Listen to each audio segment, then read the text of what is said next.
What's going on, guys? My name is Dim, I'm Dennis. and we're CyberX. Uzaki-chan wa Asubitai, or Uzaki Wants to Hang Out, is a new manga series written by Take-sensei. He's a new manga artist, with this being his first series. The series is about the daily life of a quiet college student who just wants to be left alone, being teased by his cute, stacked underclassmen. The series has been going since December of 2017, being serialized in Nico Nico's Sega website. So let's go over the characters a bit. First, we have Hana Uzaki, the main character, who is bouncy, bubbly, and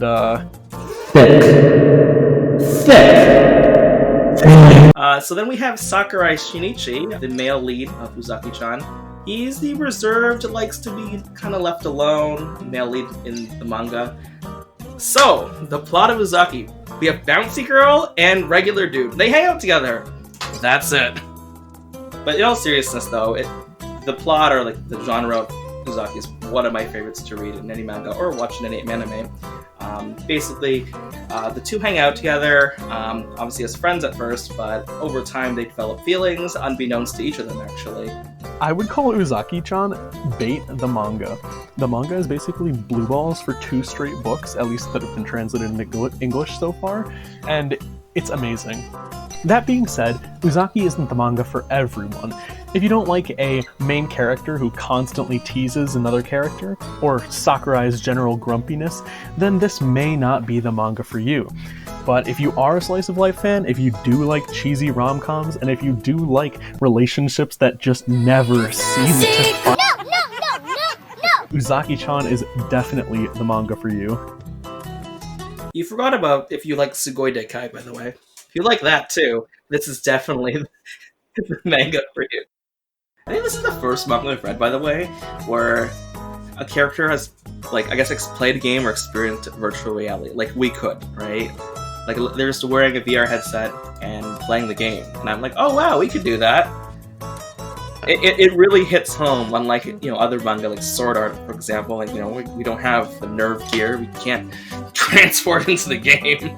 I guess a lot of other rom-coms or romantic comedies, I feel like they just don't use, like, technology in their manga. True, yeah. It's always like, let's go karaoke, or let's go to school, or, let's go home, and, like, I feel like they're, like, all of those characters live in a world where there's just no tech. Just a standard cell phone, standard quote-unquote game system. Like, I'm just like, oh, they don't have Nintendo there, they don't have, like... Yeah, it's like, I think maybe that's another reason why Uzaki is like so approachable, because it's actually set in a modern time. Right.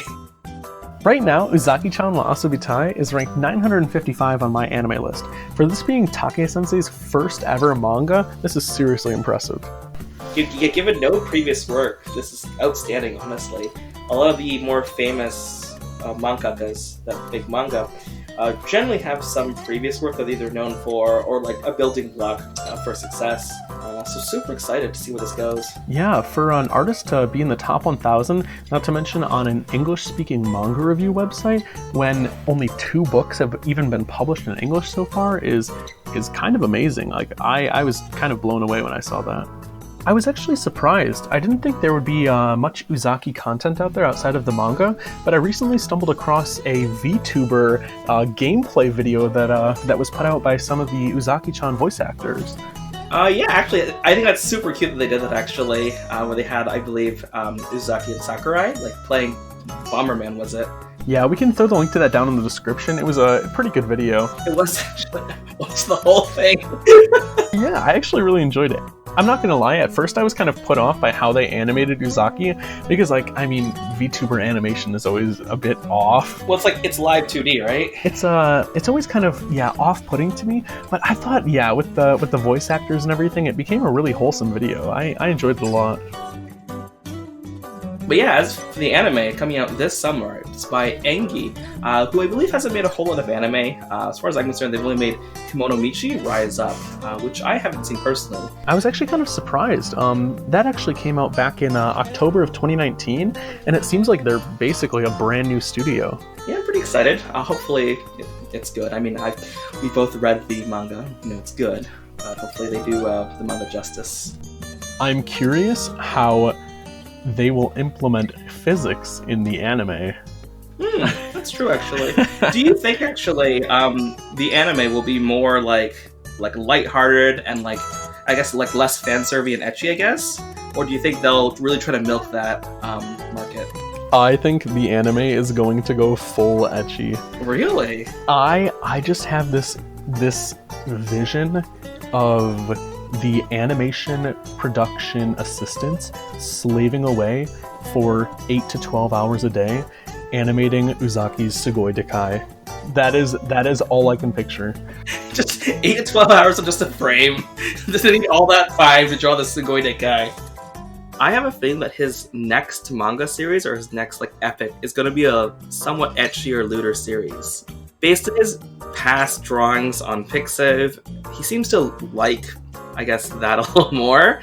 But I noticed that Uzaki's fairly tame, as you probably agree too, Dim. True. It's not super lewd, but he's known to draw lewder things. And going back to what we said earlier about like safe manga, I think this is just safe. It's not etchy, it's not like lewd or whatever. So like I think a wider range of people can enjoy this without being like, oh, you know, boobies or Penchiro, whatever, right? But once I think if he gets popular, which I hope he does, by the way, I have a feeling his second series, whatever it is, it's gonna be more etchy.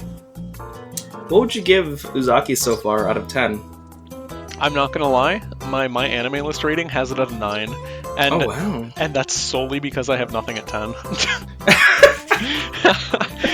I really enjoyed it. I would say it was a very refreshing rom-com.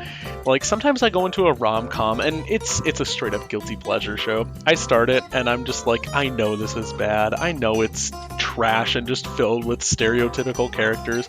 But yeah, I really enjoyed it overall. I would honestly give it a 9 out of 10 right now. I'm interested to see where it goes. I've enjoyed it a lot. For me, I think I would give it an 8 out of 10 for now, actually. Only because there are so few chapters out of a potential, God knows how many chapters it's going to be, right? I do like the story so far. I like it a lot, actually. And I do think it's... Like, I think at the end of the series, when it's over and done, whatever, it'll probably be a 9.5 for me. I have a hard time giving things, like, a 9 or a 10, like, early on. Because, like, what if it just, like, skydives, you know? Just goes into a nosedive and just, like, craps out, just it's all bad. That is very true, though. Yeah, the reason it's only an 8 right now, because I don't know how it's going to end. I mean, I have high expectations for the ending. I mean, they've set it up well, so that it's going to end, like, the way I think it is, like, favorably for the audience or the readers, I guess. So in conclusion, watch Uzaki. So this has been CyberX. Catch you guys next time.